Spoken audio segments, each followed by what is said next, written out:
तो थोड़ा डिटेल्स दीजिए, कौन सी है ये कंपनी और कितना इनका ये शेयर होल्डिंग, कितना पब्लिक फ्लोट है? एक आध है बस, ज्यादा नहीं। एक आध ही? हाँ, ऐसा अगर आप सोच रहे हैं तो बिल्कुल गलत सोच रहे हैं। True sir. अगर एक आध होता तो शायद हमारे रडार पे भी नहीं आता, लेकिन अगर एक नहीं दसियों कंपनियां ऐसी है जो यही हो रहा है, तो फिर तो शॉकिंग और सरप्राइजिंग है दीप। और ऐसे में मैं आपको कुछ नाम देना चाहता हूँ। फॉर एग्जाम्पल HMT एक ऐसी कंपनी है जिसमें फ्री फ्लोट कितना है? 0.7%। 1% सिर्फ? 1% भी नहीं। वाओ। ठीक है। 99.3% होल्डिंग गवर्नमेंट ऑफ इंडिया के पास है। ठीक है, तो फिर उस पॉइंट में गेम हो रहा है। KIOCL ये दूसरा स्टॉक है जिसमें 0.84%। मैं फंड्स की और गवर्नमेंट ऑफ इंडिया की शेयर होल्डिंग को अलग करके जो बची हुई शेयर होल्डिंग है उसको मैं फ्री फ्लोट मान रहा हूँ, है ना। 0.84%, 1% से कम।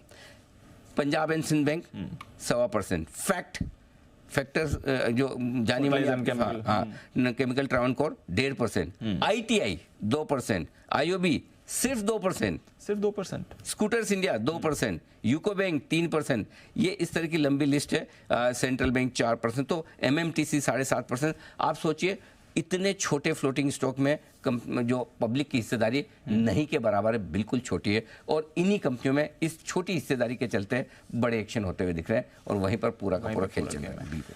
आपने बताया कि ज्यादातर ये कंपनीज घाटे में हैं, तो कौन कौन सी हैं ये कंपनीज जो घाटे में हैं? मैं आपको इसको दो पार्ट में करता हूँ। फ्री फ्लोट का खेल जरूरी नहीं कि घाटे या मुनाफे वाली कंपनियों में, दोनों में चल रहा है। अच्छा। हाँ, दोनों में चल रहा है। अल्टीमेटली तो आपको मार्केट से फ्री फ्लोट यानी कि जितना लिक्विड स्टॉक है वो कॉर्नर कर लो। ठीक है। और वो कॉर्नर कर लिया तो फिर कौन बेचने आएगा? FNO में है नहीं, शॉर्ट आप कर नहीं सकते। प्रोमोटर हो तो फिर भी शॉर्ट करे एक बार। गवर्नमेंट ऑफ इंडिया तो बेचने से रही, अगर OFS आ जाए तो अलग बात है। Correct sir. तो लेकिन मैं फ्रेंकली बताऊं दीप, अगर मैं भारत सरकार होता और जिस तरह से इन कंपनियों के दाम होने पौने, मैं पूरी कंपनी दे दूं कि ले जाओ भाई। मतलब ऐसे से आगे मैं आपको विस्तार से बताऊंगा कि अगर प्रोमोटर के तौर पर आपके पास ऐसी कंपनी तो आपको तुरंत दे देना चाहिए। आप सोचोगे इससे बढ़िया चांस नहीं मिल सकता। पहले घाटे वाली कंपनियों के फ्री फ्लोट बताओ।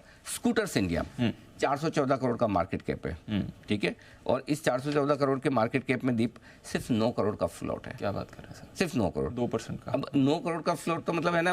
और वो भी ये भाव बढ़ने के बाद की बता रहा हूँ। भाव बढ़ने के पहले के तो मुश्किल से 3-4-5 करोड़ के शेयर अगर आप कॉर्नर कर लें तो फिर रोज जो चाहे भाव कर लीजिए। HMT सिर्फ 17 करोड़ का फ्री फ्लोट है। 17 करोड़ रुपए का बोल रहा हूँ, शेयर का नहीं। 17 करोड़ रुपए, क्योंकि मार्केट कैप है इनका 2400 करोड़।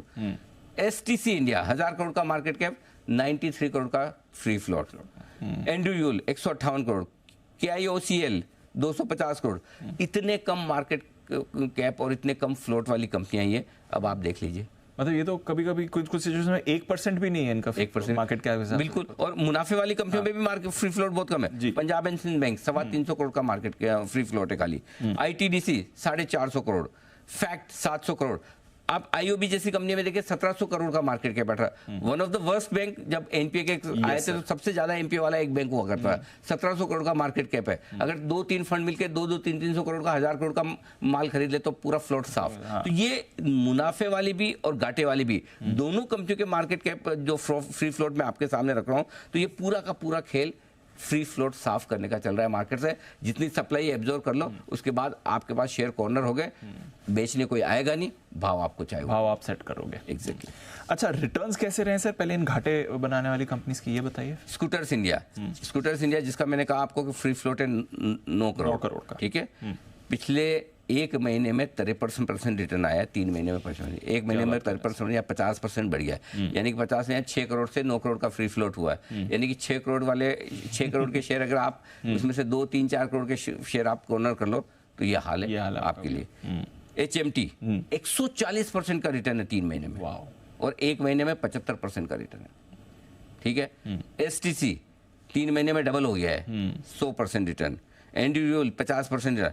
कुछ कंपनियों में देखिए KIOCL 150% का रिटर्न है। ITA लगभग 200%, 3 महीने में 3 गुना। MMTC 150% रिटर्न, 1.5 गुना। ये हाल है सर। ये है मतलब घाटे और मुनाफे वाली कंपनियों का भी मैं आपको, वहाँ पे भी ऐसी सिचुएशन, वहाँ भी ऐसी सिचुएशन है, लेकिन वहाँ थोड़ा कम है। जहाँ फंडामेंटल है ना जी, वहाँ पे थोड़ी कम है एक्शन। जहाँ फंडामेंटली नहीं है, सिर्फ फ्लोटिंग स्टॉक है, वहाँ जो आए भाव कर दो। और सबसे बड़ी बात दिक्कत क्या है कि इन्वेस्टर खरीदने के पहले देखता भी नहीं है इनकी कंपनी और बैलेंस शीट में क्या है। फैक्ट 35% रिटर्न 3 महीने के मैं बता रहा हूँ आपको, और MRPL 35% रिटर्न, ये सारे के सारे रिटर्न 35 से 45-55% की रेंज में 3 महीनों में। हालांकि ये हाल ही में मुनाफा करने वाली कंपनियां हैं, लेकिन इनमें भी तेजी अनाप शनाप हुई, इसमें कोई डाउट नहीं। समझ गया सर, ये तो बहुत एक्शन हो रहा है।